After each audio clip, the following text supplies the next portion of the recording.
Hello, everyone. Welcome to the second series of our How to Be Successful in 99 Test series, where today we will be talking about logging high quality defects. I am Pankaj here, delivery manager at 99 Tests and a software tester at heart. So, I have been interacting with most of you over emails and chats and over different projects. Along with me is Bharat, and Bharat is Director of Operations at 99test. He has experience of more than 10 years across various roles and organizations. So we both will be taking you through to this session where we discuss about logging high quality defects, and mostly we will be discussing with respect to 99 tests. Uh, few guidelines before we start the session. So everyone will be on mute, and if you have any questions, you can type the questions in the chat box. Also, along with that, we have some time allotted at the end of the session where you can ask any questions that you may have.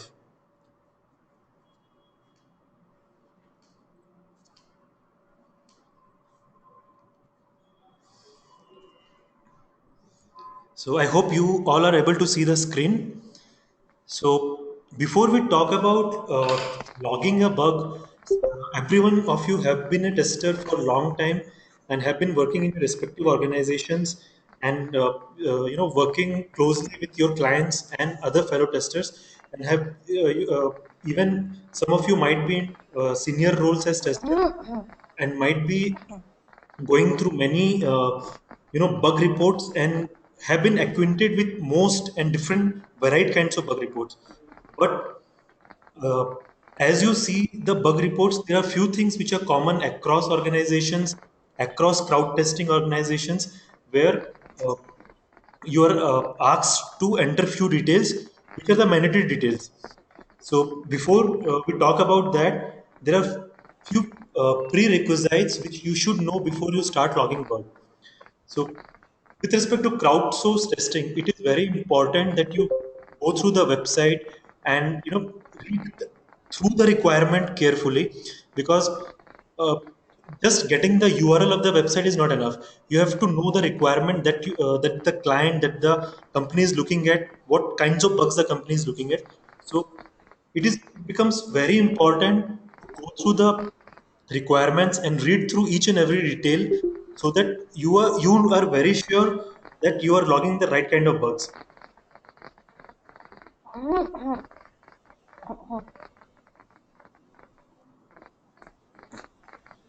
So there might be situations where uh, we are testing for an application but looking at only certain kinds of bugs, like we are only looking for functional bugs or only UI bugs, or testing only for few of the features or components of the product. But what happens is, uh, in hurry to log bugs, we don't read through the requirements carefully and end up logging bugs which are not at all required.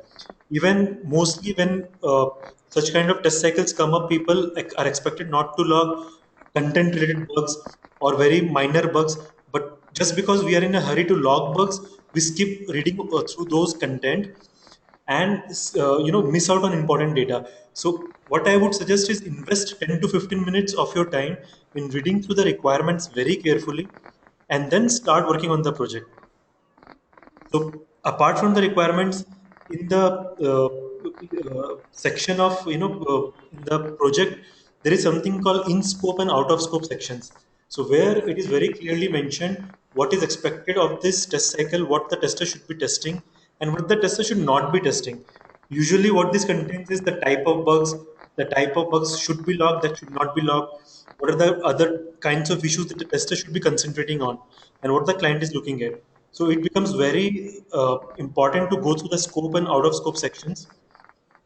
Sometimes when the test cycles are started, the client beforehand shares a list of known issues. So those are the issues that the client is not interested in the crowd to log bugs for. So it's a waste of effort if the testers are logging bugs which are already known to the client.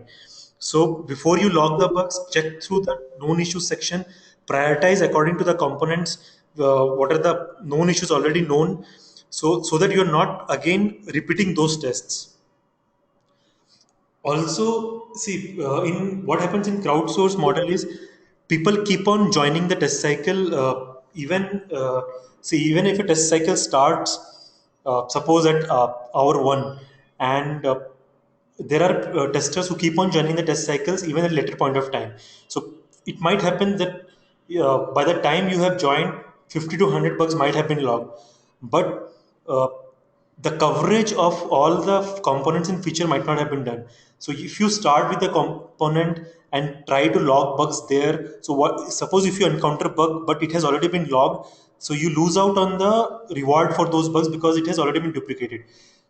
So as you start testing, as you start logging bugs, do make sure you are checking on the bugs logged by other testers so that you do not duplicate on the efforts. And the next thing is reproduction of the bug.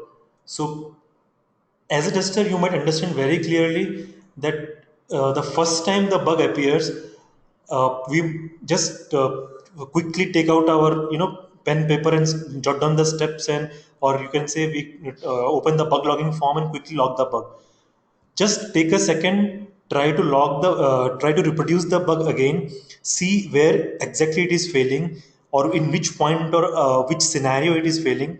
Because sometimes what happens is when you are logging, when you reproduce it for the first time, you are able to reproduce it, and you just out of memory you just jot down the steps and you log the bug. But when you try to reproduce for the second time or the third time, you're not able to do so. So ultimately what happens is when the bug comes for validation, uh, it is not easily reproduced by the validator, and the bug gets rejected. So it is suggested that as you are logging the bug, try to reproduce it a couple of times so that you are sure that the bugs are getting reproduced all the time. And apart from that, so testing in the app or in the correct build makes a lot of sense, as sometimes what happens is there are testers and there are people who are checking the bugs in production. So there might be the test environment might be different. However, people would be testing on different environment. Take for example of a take for example a very famous website example, maybe flipkart.com, but they are in the particular build, in the particular test cycle, they are asking us to test a specific test on the specific test environment. But what we are doing is we are directly checking on the production and trying to log bugs. Or if it is a case of a mobile app, and the client has released a certain version of the app, but you are testing on the second version, so the effort spending on that is entirely lost. So it does make sense to test in the correct app or the correct build, because when you're doing that, you are saving yourself a lot of time and you're saving a lot of effort from your end. So these are the few of the prerequisites that you have to follow or keep into mind while you are logging a bug in a crowdsourced testing project. Now, let's move on to the topic of what does it take to log very high quality defects. So, uh, a defect is a defect, but uh, you must have come across certain scenarios where you have logged a defect, but the even either the validator is not accepting it, or the client is not ready to fix it. So the onus is on you to make the bug look or to write a bug report in such a way that the client or the developer is bound to fix it. So there are few steps, few pointers which would help you in logging very high quality defects. So the first and foremost thing that everyone looks at when they look at the bug report is the title. So the title of the bug. So it becomes very important to make the title very short and crisp and understand. So it's like when you read through the title, you should be able to understand 60 to 80% of the bug what it is, if just by going through the title. So it doesn't mean you are making a you are writing a very long title which takes ages to read through, but you are writing a very short and crisp title of the bug, and by looking at it, you're able, the person, anyone reading through it is able to understand what the bug is about. We'll discuss more about the title, how to write it in the later slides. Next from the title is we need to choose the correct component. So when you are logging a bug, there would be many things like components, there would be features, there would be priorities, there would be type of bugs, and there would be device information that would be giving. So it makes real sense to put the correct information in your bug report, because suppose if you're logging a bug for the login screen, but in the component while logging the bug you put home screen, so this mismatch happens. And people who are actually fixing the bugs are not able to relate it correctly, or not able to prioritize correctly which bugs to fix first. So next from title, the components, the features that you are giving in the bug report, the priority of the bug, the type of bug, what kind of bug is it, whether it's a functional bug, whether it's a GUI bug, or whether it's a crash kind of bug, or whether it's a security kind of bug. So this kind of information should be accurate to the 100% of your knowledge, so that the developers can take a wise decision on how to fix the bugs. Now comes the bug description. So, bug description is one thing where you are explaining everything. You are explaining to the developer, or the project manager, or to the client, what exactly you think about it, why you think it's a bug, and how you encountered it. So it is the place where you show your creativity and you tell how you encountered, and you also jot down the steps. So bug description field should be in a detailed manner, and it should briefly explain what the bug is, and then it should give the steps. What are the right steps for the how to reproduce the bugs. And uh, while you write the steps, if you number the steps in an orderly manner, then the it becomes very easy for the validator to reproduce the bug again. Then comes the correct attachments or proofs. So, as you are logging the bugs, it is expected that you attach the correct proofs for the bug, whether it be screenshots, whether it be videos, or in case of logs, if you are attaching the correct logs. So, if you have a bug where it requires 3 4 screenshots, so you attach the right screenshots with correct description of the screenshots, or even a correct name to the screenshots, which helps to read the bug report and relate to the screens and quickly reproduce the bugs. Then comes the actual and expected results. So, what do you think was the expected result when you were navigating, or executing a workflow? What do you think was expected out of it, and what actually happened? So, these two things should be in maximum 1 to 2 lines, where you are explaining what was expected out of that bug, what was expected out of that workflow, and what actually happened, why you are calling it a bug. So these are the few things, if you start improving upon when you are logging a bug, this will help you go a very long way in improving your bug reports. And as you do that, you will see the percentage of acceptance of your bug goes high, and even the bug fixing, the rate of bug fixing that happens on your bug is high. So at this point, I would pass on to Bharat to continue further with other slides. And as I said earlier, if you have any more questions, if you have any questions, you can keep on typing it in the chat box, or you can ask during the Q&A session at the end of the session. Thank you, Pankaj. And hello, everybody. This is Bharat. And I'm going to walk you through the 5 points which Pankaj had explained previously. So he had explained about what does it take to log a high quality defects, right? So it is about having a clear title, choosing the correct components, priority, type, device information, clear and accurate bug description, correct attachments, actual and expected results. So I'm going to go through these points one by one and tell you and explain to you on how it can be done better. So title is a very important a very important factor for any bug. So any title, by seeing the title, the product owners, project managers, developers often they they it increases their curiosity, and they open it and they fix it up. So a title can be called as a pitch line for testers, as a salesperson would pitch for his product. So if the pitch is really good, that increases the curiosity. So the title should be really good and clear, so that it increases the curiosity, and that developer or the product owner, whoever is going through the bug report, accesses these bugs, and they assign it and get it assigned, and get it fixed. So so well written title can often be sufficient. So as I said, the title should be really good. And don't no make the title to be very long, as long as, like, where you put in your device informations and steps to reproduce and all. So it should be very precise and short.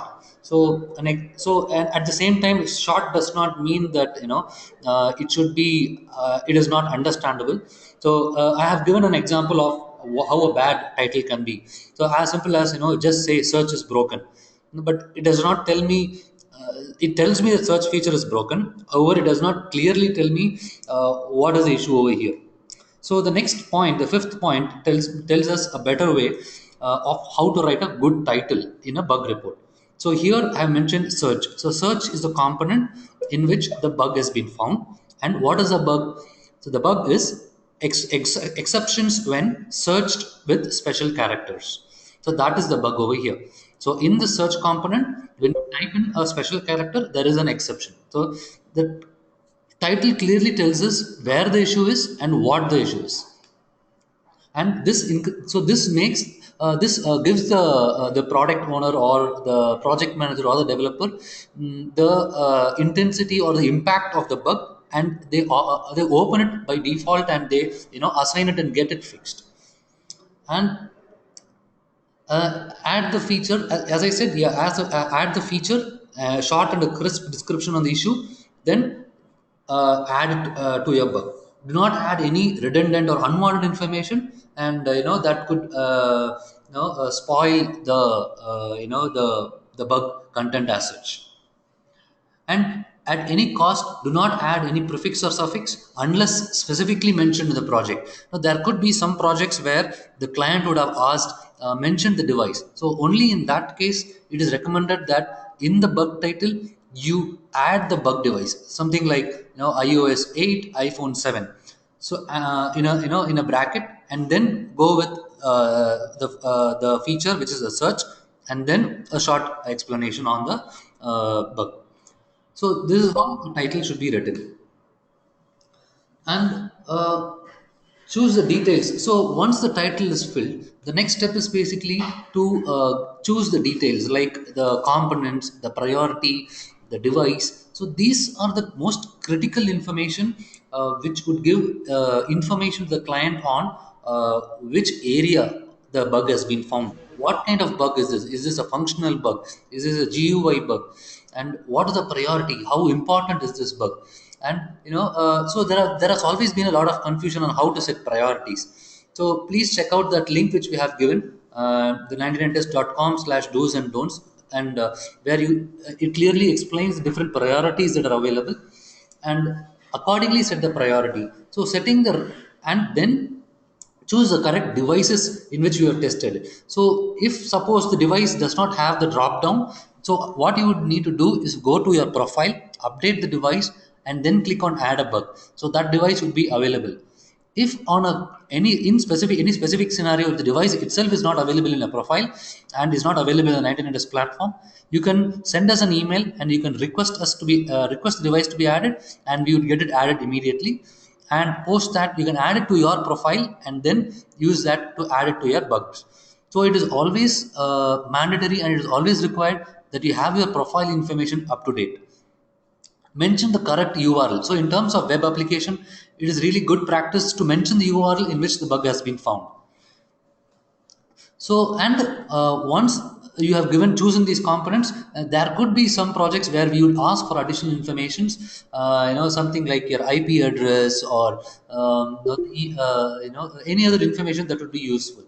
So please fill in those information, whatever has been asked with respect to instructions. So the reason why we are asking to choose this information correctly is this will help us, by choosing the correct component will help us, give us an idea on the coverage.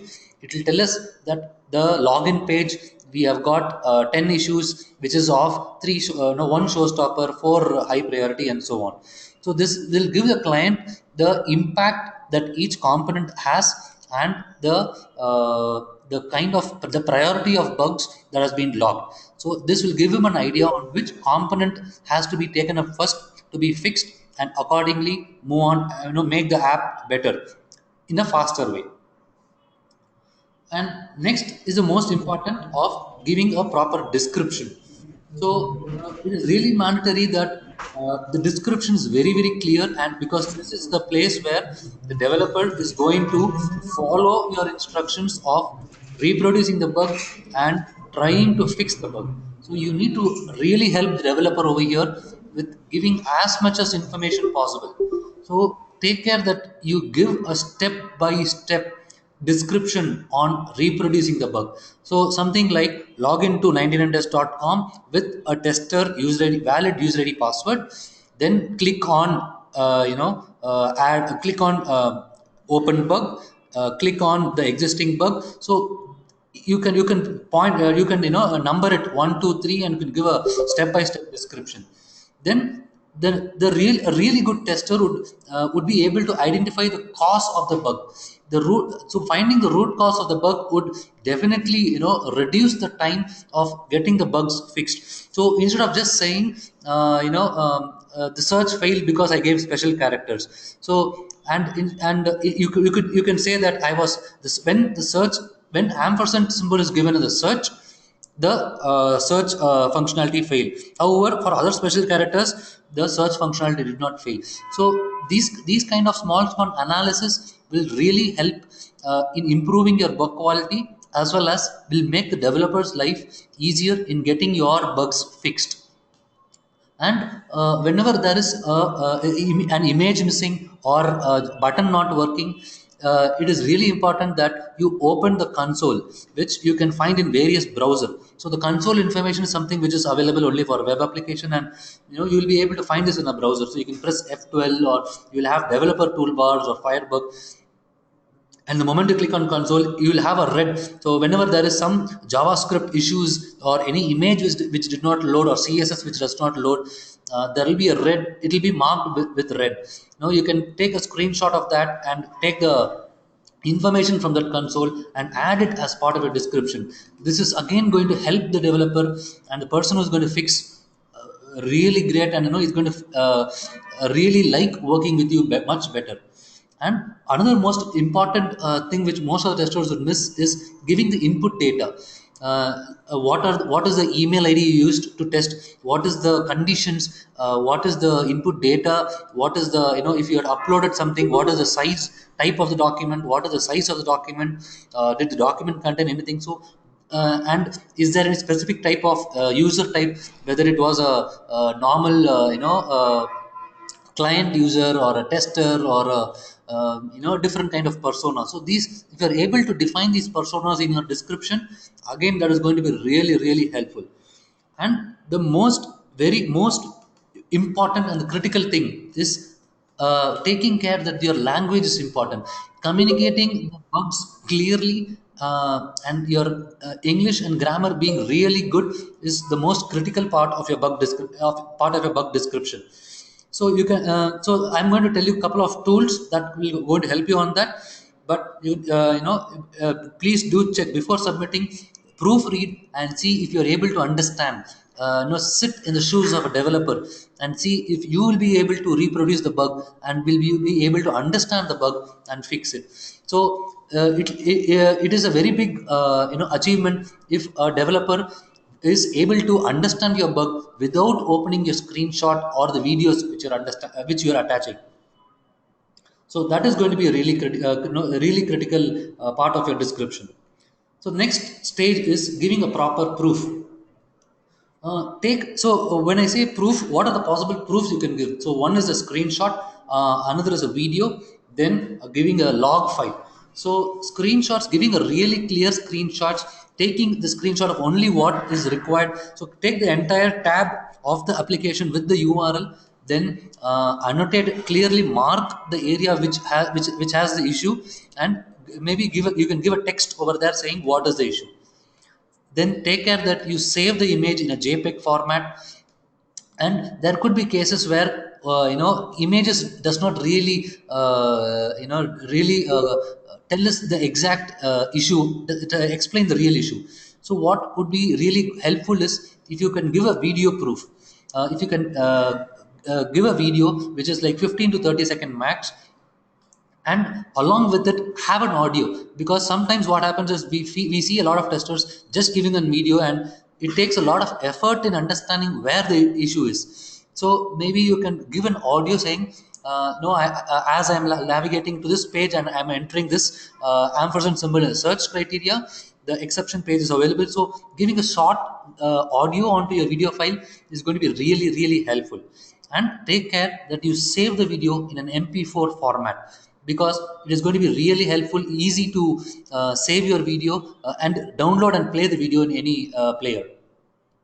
And the next most important for any mobile app is having a crash log.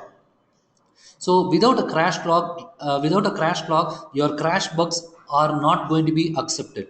So it is mandatory and very very critical that every crash you report. So crash bugs are usually paid more than the showstopper bugs. So when you log a crash bug, it is really critical that you give a crash log down. So in the next few slides, I'm going to tell you how to get a crash log.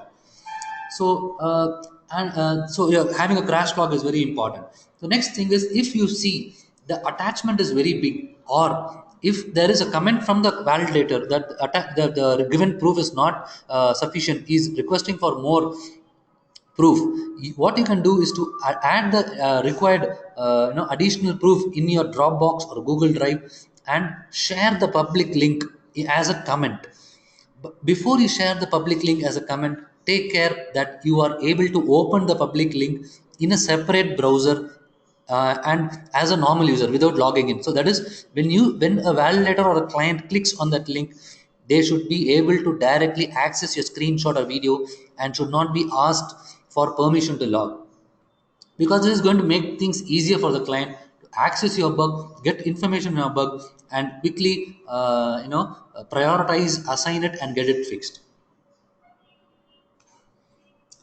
And the next most important is actual and expected results. So the actual result will basically tell the observation on what has gone wrong. And expected, it should say that after it has been fixed, how the application should work. So this will clearly communicate to the client on, I have given, this is the input that has been given, I was expecting X to happen, however Y has happened, and if it has been fixed, it should work like this. So this explain this when clearly communicated, will also help the bug to be validated clearly, and approved by the validator. So what are the usual common questions which is usually asked by testers from us is, what are the tools I can use? So there are a list of tools where we have segregated based on desktop and mobile. And for recording, there are a couple of tools like PowerSoft Mac Screen Recorder, Fastone Capture mainly for Windows, QuickTime Player which is for Mac, and Screencastify. Then for screenshot, there's Lightshot and Screencast-O-Matic. Console, you can do a F12 which is available inside the browser, it's not a separate plugin. Then spell check, Grammarly. You can also use MS Word for spell check and grammar check. Then for mobile, there are other tools that has been mentioned. So we'll be passing on this to all the to all the testers, and you can look into these tools, download these tools, access these tools, and check out how these works. And what would be most important is the log file. Highly recommended is the Android ADB, and the initial setup would be difficult. However, once you have things set up, it is going to make your life really really easy.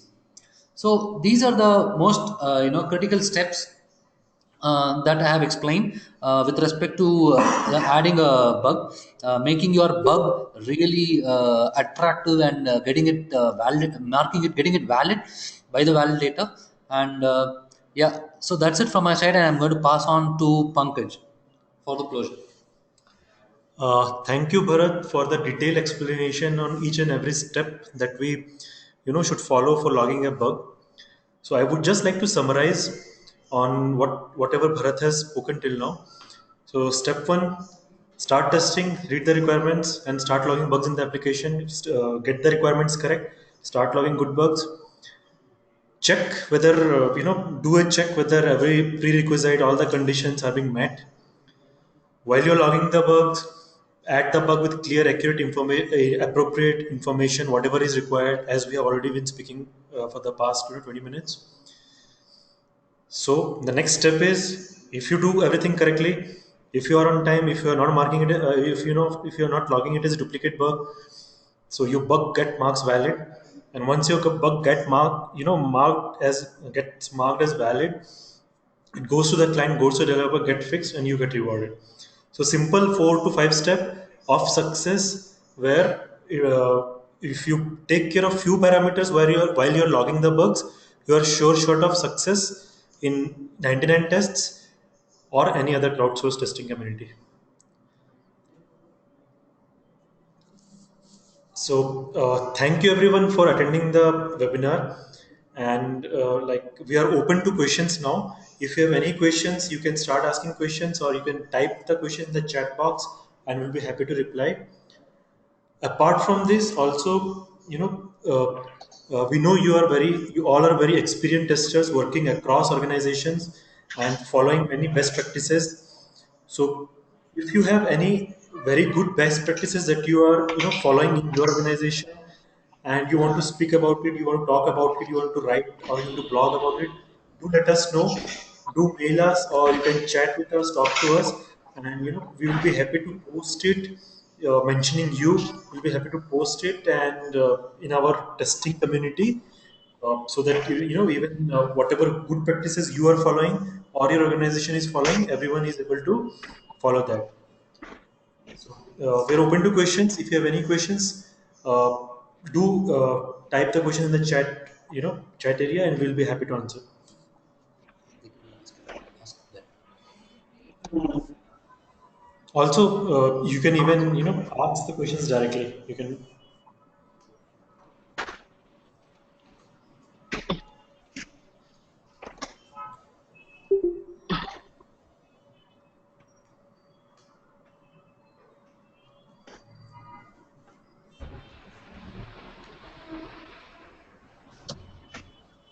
Is there any question you would like to get clarified on, guys? So we'll be able to help you.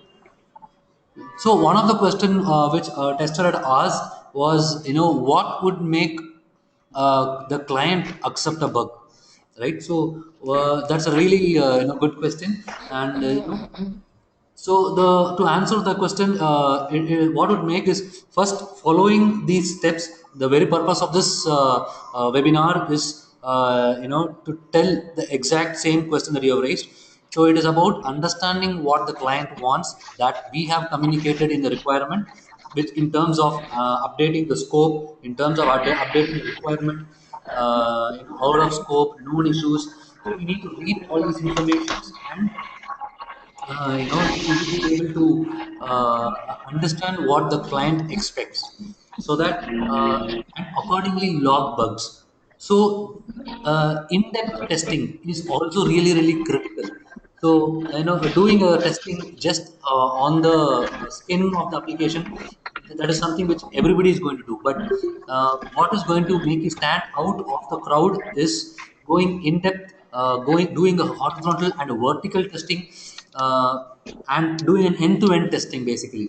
So if you're able to do this, if you're able to achieve, and you will be able to find bugs even if you come towards the end of the project. So that is one of the that is going to make you stand out of the crowd of other testers and make you earn more in any projects whenever at whatever point you join. So yeah, so the next question is who validates a bug? So as it is the validator who will be validating the bug. So the validator is one of you who has joined the cycle as a validator.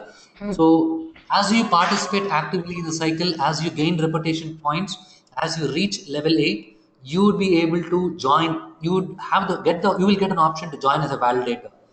So the moment you join as a validator, you will be able to validate the bugs logged by other crowd testers, and post which it will be again validated by the client, and that will give you an idea on there are 100 bugs logged, out of which 80 has been accepted, out of which 65 or 70 would be accepted by the client. Okay, Bharat, we have a next question which says, how does it affect reputation and how does it impact participation in subsequent projects? Okay, cool. That's a good question again. So, the reputation is based on the quality of bugs and the priority. So, we have in the previous session we explained about two payment models. One is the the pay per bug model and the top bug model. So, the pay per bug model works based on where a showstopper is paid an X amount, a high priority bug is paid X minus Y amount. Then similarly, the amount reduces. So when you log a showstopper bug, the amount goes to you are paid the amount that is exactly mentioned in the showstopper. So and Hello. accordingly, the reputation, you would be able to see the points which is there for a showstopper, a high priority in FAQ page, and accordingly, that can have an impact on your reputation. So how does it work for a top bug model? So for a top bug model, when the same bug is logged, let's say a showstopper bug is logged, there is a quality criteria which is taken, which is given by the validator. So what happens is the validator gives the rating in terms of quality of the bug, the impact of the bug, the clarity of the bug. There are five criteria which validator gives, and based on that rating, you would get paid, and you would also get reputation points over it. So it is not necessary in a top bug model that you get for a showstopper bug, you get paid the amount of a showstopper, or you are the top 10. You can also be in the the third category, the top 30 or top 40. It depends on how clear, how good your quality of bug is, which would impact the payment of your bug. Hello. Hope that answers your question. Hello. Hello. Am I audible? Thanks for answering that, Bharat. We have one more question which says, a bug is a bug, whether it's a one-liner or in detailed description. So it's a showstopper bug, but I put it in one line. How does it matter? That's the question here.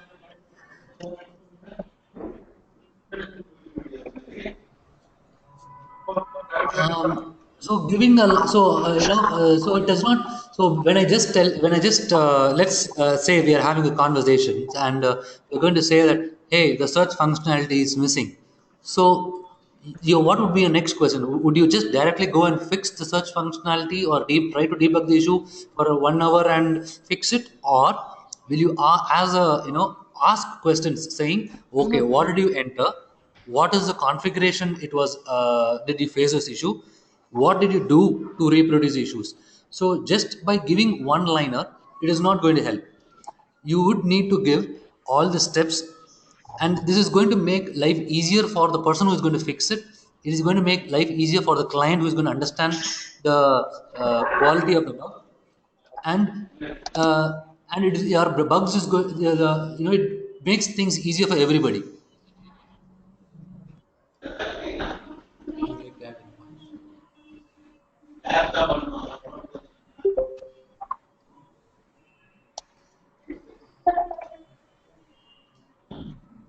Hello.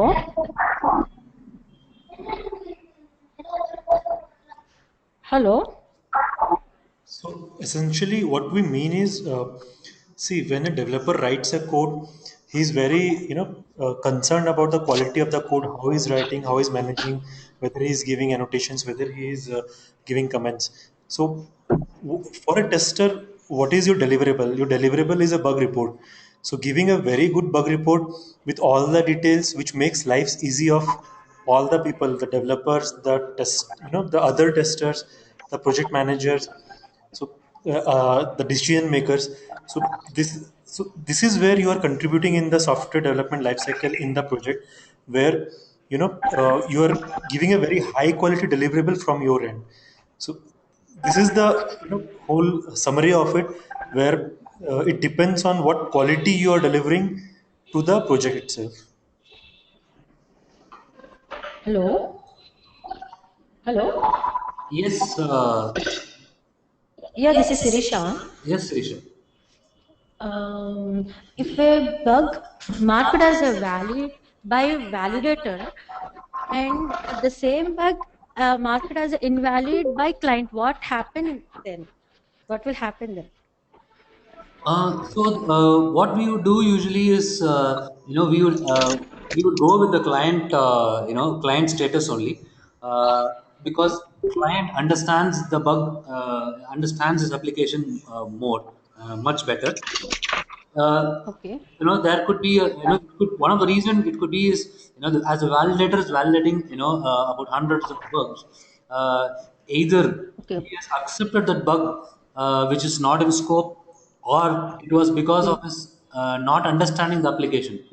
But if we see Okay. that the rejection rate with the client is really high, what we would do is we would connect with the client, and we would, Okay. work on a one-on-one basis of each and every bug, understand if anything can be marked valid, Okay. and accordingly, update it. But on a worst case scenario, we would go Hmm. ahead and pay the testers based on the validation done by the validator. That is, if let's say, for Okay. example, Okay. there are 50 bucks which we have given to the client, and the client has rejected Okay. around 30 or 40. So, Okay. Okay. and we would still pay for the 50 bucks. And what is the feedback to the tester from validator then? I didn't understand the question. What is the feedback meaning? So, No, it no, will no. be taken Yeah. as a Why? learning. Because So, yeah, he only marked as valid. That why? Because the scenario had happened last week. That's what from my side. Validator marked as valid, and after 1 week or after some days, some client maybe he marked as invalid pitch up testing got in it. a project. Got it. Got it. Yes. So, that depends on what the client wants, right? So, this particular client that you have mentioned is really, keen on the kind of quality and the kind of Okay. bugs that he gets. He's looking for Okay. functional bugs, and, bugs, so there could be bugs where people will say that, where the root cause is the same, Yeah. right? So, there could be one Okay. bug Okay. which would fix the other bugs also. So that is the reason Okay. Okay. Okay. finding the Done. root cause of each and every bug is really important. So Okay. when we know Okay. the root cause, we will know that this bug is a duplicate of the previous one. Okay. Yeah. Okay, thank you. Thanks for the Thank you, feedback. Thank Sri. you. So yeah, Thank you. we have the next question from Manjunath. So where do suggestions or improvements or UX bugs fit? Okay, that's a good question. So suggestions, improvements, or UX bugs. So suggestions, improvements, and UX bugs are considered only when it is asked for. Not all clients would require a suggestion. Not all clients would require a feature request or UX. So only when it is really specifically mentioned in the requirement in scope that we need suggestions, only then you need to log these bugs. If for UX related bugs, we would, having suggestions in UX are kind of similar. We would either run a separate usability cycle, or ask for, yeah. So thing is, we would run a separate UX related bugs.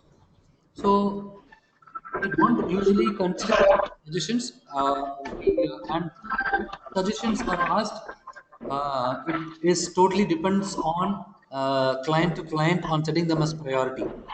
So that would be on a, case by case basis, that we need to handle on what is the priority. If the client is running the cycle only on for suggestions, then accordingly you can set the priority.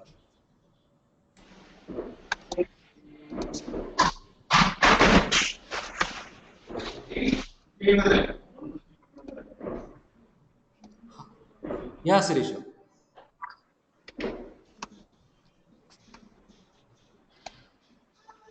Any other question, guys? We're here for another 2 3 minutes. Feel free to ask any questions. We are happy to help. So you can also contact us. You can also email us directly at bharat@99tests.com and pankaj@99tests.com. We are happy to help you with any queries.